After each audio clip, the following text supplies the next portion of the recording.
James O'Brien is a terminal bore, and he comes out with really, really stupid, childish and irrelevant arguments most of the time.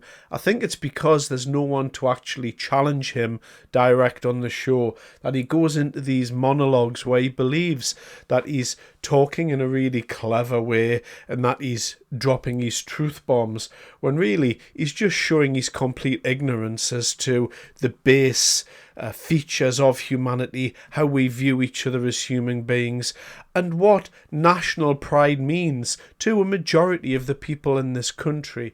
Here's a clip. I'm sorry to have to drop this on you. I know he annoys people so much, but it is important. There are people like James O'Brien out there, believe it or not, and these arguments have to be addressed. Having covered this issue for the best part of 20 years, I don't think that rational conversations about immigration have ever really taken place in this country. For every worthy analyst and academic, you can find 10 saloon bar bores, some of whom, of course, now are in the House of Commons, have been for a long time, to come on and put out the lazy Facebook tropes or to do the classic othering and division, speaking to a form of social hierarchy, that one type of human being is somehow worth more than another.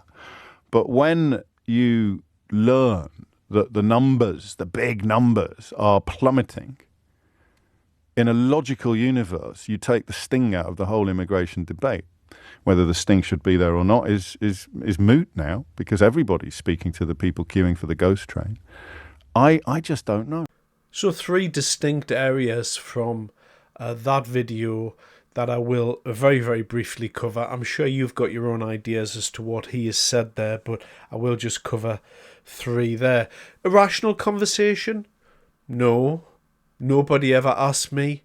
Nobody ever asked anybody. Nobody entered into a rational conversation with me. Not Jack Straw when he told the country that he was going to rub the right's nose in diversity. Not Tony Blair. Not Gordon Brown. Not Alistair Campbell. Not David Cameron or any of the rest of the politicians that have existed before now. Not Boris Johnson. Not Theresa May or Rishi Sunak or any of them really have ever come out in public and said, how about this? Would you like to have mass migration into your country and completely change the face and demographics of your culture forever, thereby erasing, a millennia's worth of history?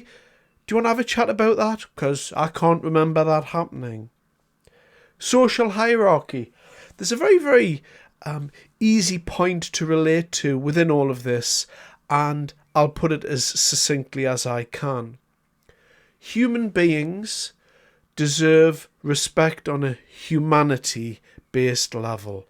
We are all brothers and sisters under one sun. I will 100% agree with that. But here's a little test for you. So I'd like you to think about your nearest and dearest. Perhaps your partner, perhaps your children, perhaps your friends, all of the people in your life that you have around you that make your life special, that make your life worth living. Do you value those people the same as a man from Belgium?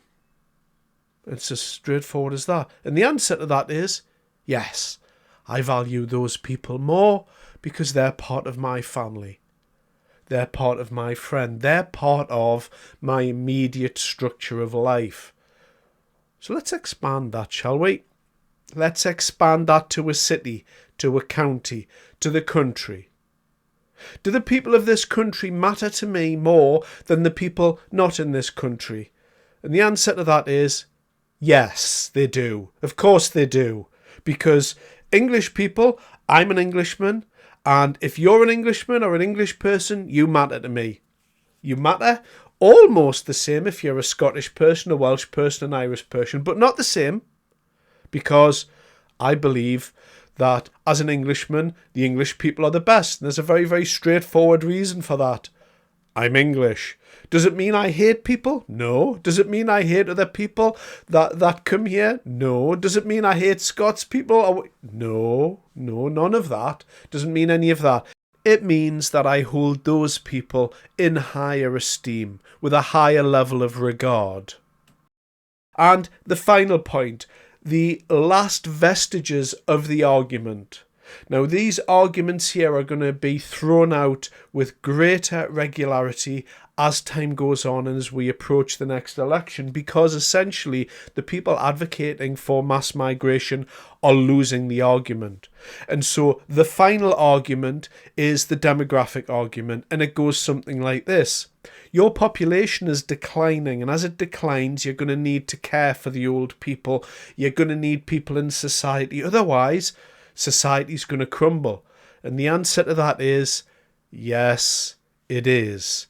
But what is the alternative? If the alternative is change this country into something that I don't recognise, then the straight up option, I'll take the first one. I'll take the country slowly start to crumble, because you know what will happen? Within a generation, everything will level out. Within 20, 30 years, there will still be an England here as there has been for millennia. Yes, it will be a different place. Yes, society will be crumbling in some way, but at least it'll be our society. And over a short stretch of time, everything will normalise. The birth rates will normalise and everything will become normal again. I do not buy these care home arguments where people say, well, yes, but we need to keep importing more and more and more people to sustain more and more and more people that we have here. It's a ridiculous and childlike argument.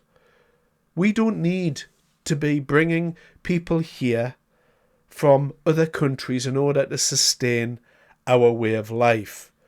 We've done quite well before, and yes, there is more people now than there's ever been, but I don't buy the argument. I think we need to, in inverted commas, encourage more people back to work by being a little bit tougher with them about unemployment benefit. And it's really as straightforward as that. It's not overly complicated.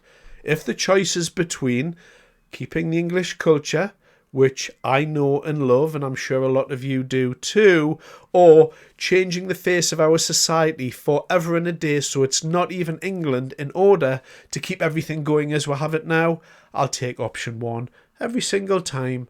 And you know what? It'll be all right. We'll get through it. But these arguments here, over the next 2 or 3 years, they're going to be played out a multitude of times. And they're all nonsense. Thanks very much for your time.